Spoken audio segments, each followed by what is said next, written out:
Placental abruption. Placental abruption is premature separation of the placenta from the uterus. This results in tearing of the placental blood vessels and hemorrhaging into the separated space.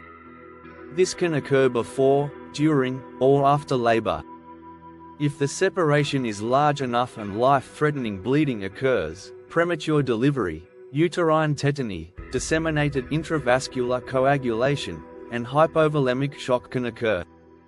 However, if the degree of separation is small with minor hemorrhage, then there may be no clinical signs or symptoms. Etiology. The primary etiology is unknown.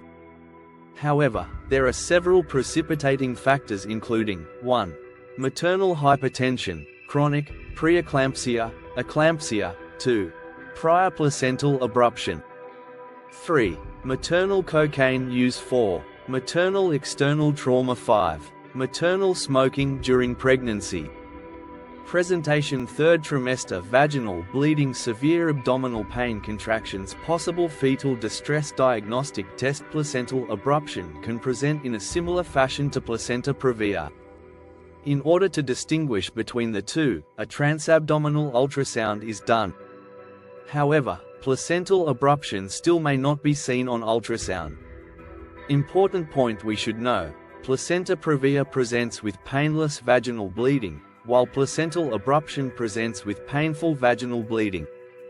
Types of placental abruption. Concealed blood is within uterine cavity. Serious complications occur with larger abruptions. 1. Disseminated intravascular coagulation. 2. Uterine tetany. 3. Fetal hypoxia. 4.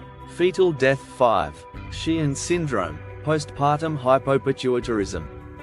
External blood drains through cervix. Treatment. At least 1,500 milliliters of blood should be transfused in cases of moderate detachment, and 2,500 milliliters in cases classified as severe detachment.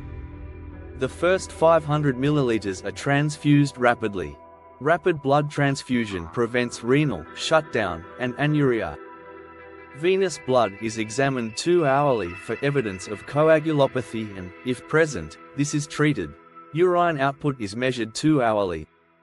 If the fetus is alive, the decision has to be made whether to perform a caesarean section or the artificial rupture of the amniotic membranes. If the latter is chosen, the circulating blood volume must first be restored. The fetal heart is monitored, and if the fetal CTG shows non-reassuring patterns, a caesarean section is performed. However, it is imperative that first the mother is adequately resuscitated. If there are ominous CTG abnormalities, the long-term prognosis for the baby is poor. Take a look at next table showing comparison of the clinical picture in the various grades of accidental hemorrhage and the severity of bleeding. Indications for caesarean delivery are uncontrollable maternal hemorrhage, rapidly expanding concealed hemorrhage, fetal distress, rapid placental separation. Vaginal deliveries are indicated if placental separation is limited, fetal heart tracing is assuring, separation is extensive, and fetus is dead. Please follow us on Insta Medical Mindset 90.